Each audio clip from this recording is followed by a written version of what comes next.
talking with Donna Vivino, a Broadway star and vocalist whose newest CD is Beautiful Dreamer, that weaves 13 diverse songs into a delightful collection from Broadway, Hollywood, and Tin Pan Alley. You're accompanied, Donna, on this album by an all-star jazz quartet led by your father, Jerry Vivino, a longtime member of the Conan O'Brien House Band, who plays tenor sax, clarinet, and flute, as he just did on this song we just heard.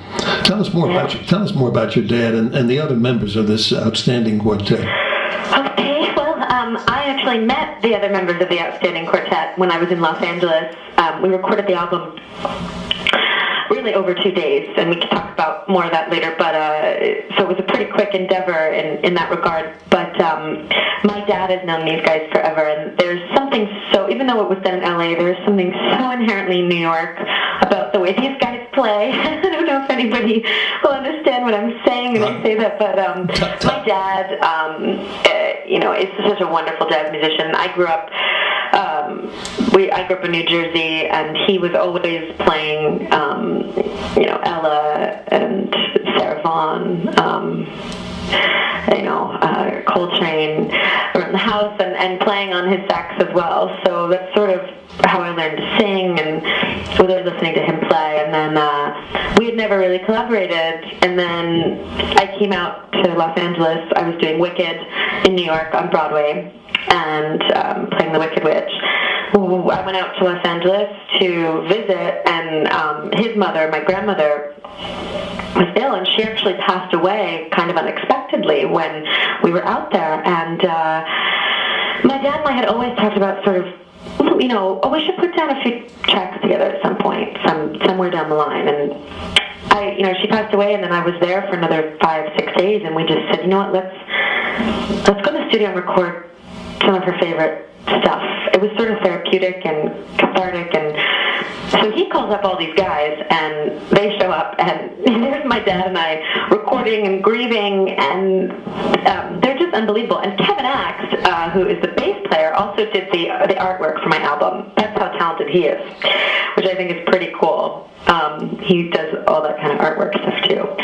So I was amazed. I mean, I think we decided, let's do Somewhere Over the Rainbow, see what happens. And when I heard, Ray Brinker's solo on that, and Mitch, and I was blown away. I just knew that I was in really great company. Give us a rundown of each of the members of that quartet. Oh, yeah, sure. Well, my father, Jerry Vivino, who produced the album, and you'll hear him playing flute and sax. Kevin Axe is bass. Ray Brinker's on drums, and Mitch Foreman is piano, and he did most of the arrangements on the album. It was really cool to kind of the thing that was cool about working with Mitch is that I could I could just basically say, hey, okay, like Castle on a Cloud, for example, from Les Miserables. I was the original young Cosette in Les Mis way back when, and that's a little lullaby song in the show that little Cosette sings, and I thought, hey, Mitch, it would be really funny to do Castle on a Cloud. He says, I don't know what that is. He didn't know Les Miserables. And I said, well, here's what it sounds like. And I just sort of sang it for him. And I said, I don't want to do it like a ballad. What are you feeling, hearing this melody? And then he would sort of vibe, and then I would get an idea, and I would start singing. And then my dad would jump on, the flute or the clarinet or the sax. And then Kevin is jumping on his acoustic bass guitar, and Ray's got the percussion in there. That's how we went. It was pretty cool. And these guys I've worked with. They work with Tierney and Tierney Smith. If you don't know, I'm sure you know, she's wonderful. And Nora Jones. Ray's worked with Nora Jones a lot. Ray Brinker. These are all Once top. To Lose Your Heart. Yeah. These are all top tier musicians. Top tier. Yeah. I couldn't have done better. You mentioned young Cosette in Les Miserables. Mm-hmm. You were 8 years old when you had that role on Broadway. I was 8 years old when we did it in Washington, D.C., out of town, and then when I was 9, we opened in March of 1987, and I was 9 years old. Pretty incredible to be a part of that. How did that audition come about? I had been doing a lot of commercials, film, and television. I always sang. Now this is all when you were 8 years old. I was 7 at the time. I was 7 years old, and I had done a CBS television show. I had,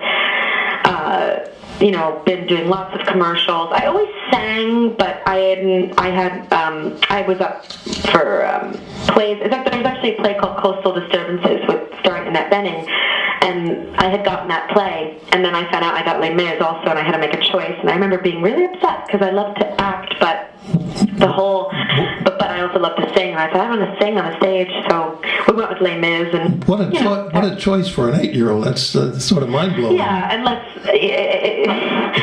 was an early lesson in how you actually how this industry can work. It can be feast or famine, right? But that audition process, I think I remember going in. I sang Rainbow Connection because I loved that song, and then 6 months later, I got a phone call saying that they were calling me back in, that they wanted me to sing another song that was something more lullaby-like, and then to learn Castle on a Cloud and sing it. And the song that I sang for my callbacks for Les Miserables, this little trivia here, is Beautiful Dreamer, which is the song of my album, and it's the title of my album. My grandmother used to sing that song to me. Well, I said, I know that lullaby. Yeah, so I sang Beautiful Dreamer for my callback. We'll get to that story in a little bit here. Yes, we will. This next track, My Romance, composed by Richard Rogers and Lorenz Hart, features today's special guest, Donna Vivino, on the vocal, with solos by Jerry Vivino on tenor sax and Mitchell Foreman on piano. And it's all right here at 88.7 FM.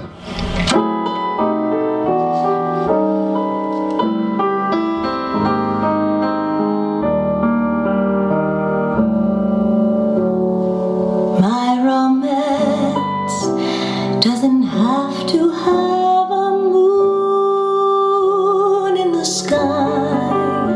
My romance doesn't need a blue lagoon standing by.